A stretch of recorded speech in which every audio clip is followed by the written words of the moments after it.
spent 3 months in Tucson training for my Ironman during the winter, and I tracked every expense. I kept all my receipts to see exactly how much I spent. Like this one here from Costco, I probably don't want to look at that one, to see exactly how much I spent on my Ironman training and just everything in general. So let's go over that and see how much I spent while I was in Tucson. All right, so I have it broken out into each and every single month, and then I have a specific category for each one. So a few of them are gas, eating out, food, so that would differ. So if I say go to a restaurant, that would be eating out, whereas food is like going to Costco. And then I also have a category for Ironman. So those are basically all the categories. Starting out with January. January was a bit of a more expensive month, mainly because I'm just getting there. I don't have any supplies. I don't have any groceries. So I have to go and buy that at first. And then at the same time, I'm driving up there. So I'm counting all the gas and everything that I had to buy along the way. So as you can see, there's some gas that I'm buying, Chipotle, so eating out, Applebee's, and then just some food. So basically buying some stuff to get there. And then when I first get there, my first Costco trip, $226. And then some of the different Ironman or expenses that I ran into that month. So was buying some swimming classes, or not classes, but just going to open swim. So I bought a couple of those. And then what I ended up doing, I found a actual class and program, and I couldn't beat this price. So $255, I got 3 months. I could swim as much as I wanted. And at the same time, I got 2 swim classes per week. And the amount of, it was just like invaluable being able to get to swim with those people. Like it was some of the best triathletes in the world, and so many of the people that were in the pool were pros. It just elevated my standards so much. So $255 got me unlimited swimming for 3 months, and then I got 2 swim classes per week out of that as well. So that I couldn't beat that price. And then there's also more food, more Ironman supplies. So I had to buy some flippers and bags. And then I also bought a snorkel for it as well. And one thing that you'll notice throughout this is that I did end up getting a sweet tooth. Not necessarily yet, but I started to develop one. Maybe it started with my donut marathon video that I ended up doing. I bought the donuts from this local bakery. It was those donuts were so good, and then I wanted to end up supporting them, and I think that just got me onto an actual good sweet tooth. And with all these expenses, I probably could have spent a lot less, but in my eyes, I was just kind of going there to somewhat vacation. It's just like I'm out, and I'm gonna be willing to spend some money just to experience the actual culture, just different places there. So I wanted to get the most out of this experience as possible. And honestly, I think I did do a really good job in that, where I went out. You'll see, I think maybe, actually it's starting right here. So Grumpy's Grill is, I was looking up, trying to find local breakfast spots. And what I ended up doing was going to a local breakfast spot once a weekend, just so I could get out and experience a little bit, because 90% of my time was spent in front of my desk, just in front of my laptop working. And the other 10% of the time was me on the bike, me on the run, or me swimming. So I didn't really get out. So I was like, okay, in order to get out, experience a little bit more, I'm going to try and find local breakfast spots. So that's what I decided to do. And honestly, I'm really happy about that. I like breakfast, so it kind of played into it. So that is my total for January. We got 1,700, and then we got each category broken out here into where majority of my expenses came from. So $887 for food in January, and honestly, that was a big surprise to me. But at the same time, I was probably eating 4,000 plus calories a day.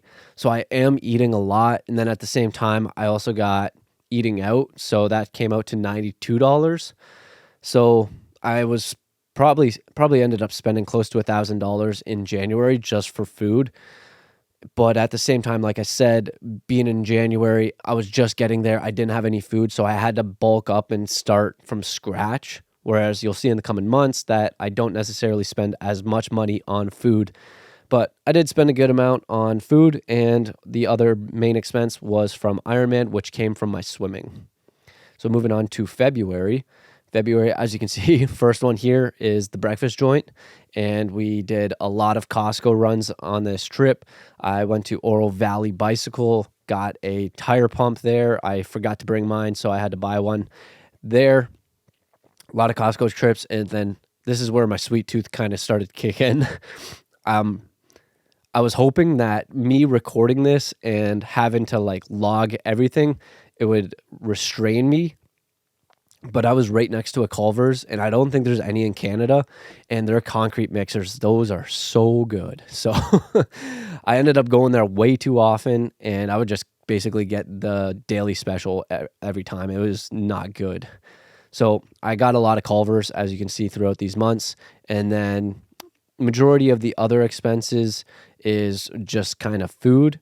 And then I did have one for Ironman here. So the feed, this is when I bought a lot of my supplements that I was going to start incorporating into my training so I can get used to it a little bit. And then I also bought my Garmin watch, which I did a video on for during this month as well. So this month I did spend quite a bit of money for my Ironman training as well. Total for this month came out to $1,500, so slightly less than last month. Food, slightly less, but still quite a bit. And then another big expense came from my Ironman training, which was basically the Garmin and and then also the supplements that I ended up buying. So that took up a good portion of what I spent there. So moving on to March eating out again. This is my breakfast places. I think this was one of my favorites. Like the portion sizes that you got for this and the cost for it, it was so worth it. And then right here, this is honestly so good. I will bike it so you can get to the top of Mount Lemon, and then when you get to the top, there's this little cookie cabin, and they have these massive cookies. They're like this big and $12, but I mean, they were so good, and they made it fresh. It came out, it was like steaming hot. It was so good. And then as you can see, the Culver's concrete mixer, way too good. And then also here, Ironman this is my electrolytes. I bought way too many of them. I usually buy from Element, but my credit card wasn't working for them. So I was just like, okay, I'm just going to buy, I'll try this out, because I was getting hit with their ads, and I was like, okay, I'll try it out, see how they go. And honestly, I've enjoyed them so far, and I thought they were pretty good. The only thing is they only have one flavor, whereas Element has like 10 different flavors. So that's the main difference between those two. And then as you can see, more concrete mixers, a lot of Costco runs, and a few of these, I think probably this one is buying a cookie. I just developed a really bad sweet tooth while I was in Tucson, but I had a great time. That's all that matters. So eating out, a lot of Costco trips. This is a lot of Costco trips. Ironman training. This is creatine. I marked that as Ironman. We got some more donuts. We got more donuts. We got more donuts. And then this is where it looks like we probably started to head home right around here. And this is where a lot of the gas, where a lot of the eating out was. And then when we get to our total, $1,100. So a little bit less on this month, mainly because we didn't have to buy, if we were staying there another month, we would have had to buy more food. So as you can see, food is quite low compared to the previous months. So this is basically cut in half because I didn't have to restock for the end of the month. And it's just kind of trying to plan and make it so everything that I currently have makes it to the end of the month. So $478, just about $500. That's honestly where I thought I was going to be at each month. But I mean, if I wanted to price shop, I could maybe lower it. But for me, I'm all about convenience and just getting there, getting in, getting out, and saving as much time as possible. So for me, I'm willing to pay a couple extra dollars to save time for myself. So sure, I probably could have saved more money trying to price shop, go to 13 different stores, but I probably would have wasted so much more time trying to do that. So for me, I was just willing to accept that, pay a little bit more, and pay for convenience. So as you can see, majority of the expenses for this month came from food and then gas, basically traveling home. So moving on to the rent, this is where the biggest expenses come from. I went through a place very similar to Airbnb. It's called Landing, And what it is, it's a fully furnished short-term rental place, and it seems really cool. Seems like their primary target audience is remote workers or people that like to travel for work or that are traveling often. So you can have a membership, and I think you get discounts, you get different promos, or you get different benefits for being a member, and then you just pay a yearly membership fee. And for me, I was just staying there for 3 months and I wasn't going to use the platform again. And I I went through so much struggle to just try and be able to book it and get the actual place. And then I was just thinking in the back of my mind that, is this a sign that it's not going to end up working out? Because I was really worried that I was going to end up buying this place, renting this place, paying for it up front, and then going to the border, and then for some whatever reason, the border not letting me through. So I was really worried about that, and just the amount of issues that I went through. I just thought that this is a sign that I shouldn't do this. And I ended up getting it. I had a buddy, he ended up paying for it for me, and then I just transferred all the money to him.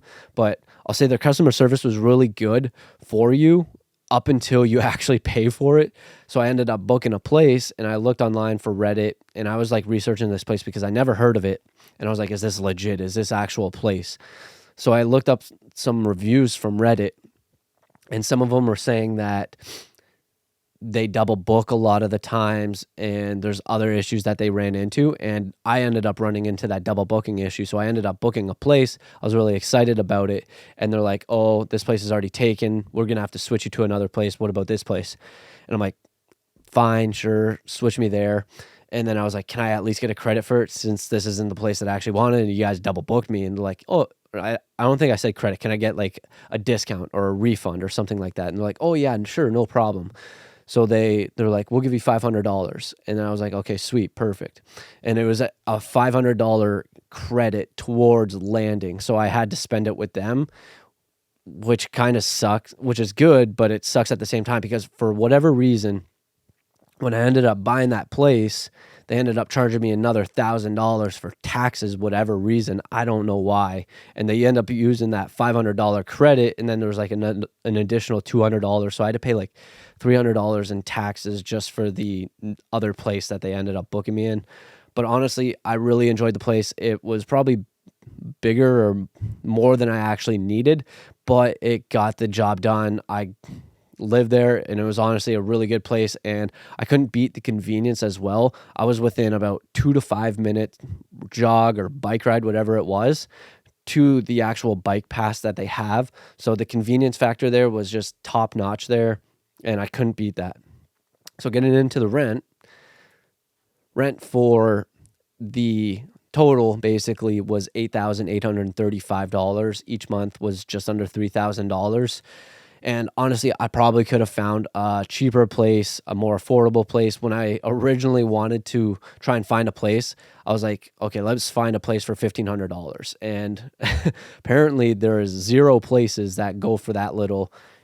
Just inflation is catching up to everything. So rent ended up being my biggest expense over the whole span of the trip. And then moving into the final grand total of the actual trip, all the expenses combined. So $1,700 in January, $1,500 in February, $1,100 in March, $8,800 for rent. And each month obviously broken out for a grand total of $13,238.86. So honestly, I think that's a little bit more than I was expecting to pay, but I was mainly going there for the experience, being able to get away. I always say I have the opportunity to do this, to get out, to get away, to explore, to try new things, to try new places, to move new places.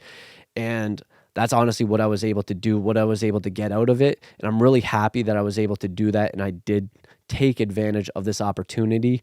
And not only that, just being able to get to train with those people. I learned so much from those other people, where one of the things I always said when I first got there and got to the swimming pool, I started training with these pros, some of the best in the industry. I went there in my first swim class. They did over 5,000 yards, which is absolutely insane for me because back here, when I was beginning to train, I thought 2,000 yards was a lot. So when I got there, it really changed my perspective on everything. And just being able to surround myself with those guys that just pushed me to another level, the whole experience there, it was just unbelievable. And I'm truly grateful that I was able to do this and go out there and actually experience it and just meet new people. I got to experience and bike on some of the greatest, or I wouldn't say greatest, but like some really great trails, some really great rides. And I did some really great rides out there where I did Mount Lemmon. Mount Lemmon's apparently one of the famous climbs in the world. And it was just a really fun, really good time being out there and experiencing it totally. So $13,000, I probably could have got by spending less money, but at the same time, I'm happy I did go out there. I did do this, and it's something that I've always said I wanted to do, and I finally actually did it. So that's how much I spent in my time in Tucson, 3 months, and I got to train outside in the winter, got a nice tan when I was there, and it's compared to here, I got another hair in my mouth. I would have been on the Zwift trainer the entire time, and that's no fun. And just being able to climb all those elevation with those hills, those mountains, I think that's going to play a huge role into me training for my actual Ironman in Lake Placid. So I think the whole experience is invaluable. It's like MasterCard. Is it MasterCard? Where it's what is it? It's for other things. There's MasterCard. I believe it's priceless, but that's beside the point. So that's exactly how much I spent while I was in Tucson. I decided to track everything because I thought it would be cool to see exactly how much I was paying for. And I guess I found out and figured out exactly how much I actually spend on groceries and everything else. So it's pretty interesting looking back and actually tracking everything. So that's my time in Tucson. I appreciate you tuning in, and we'll catch you in the next one.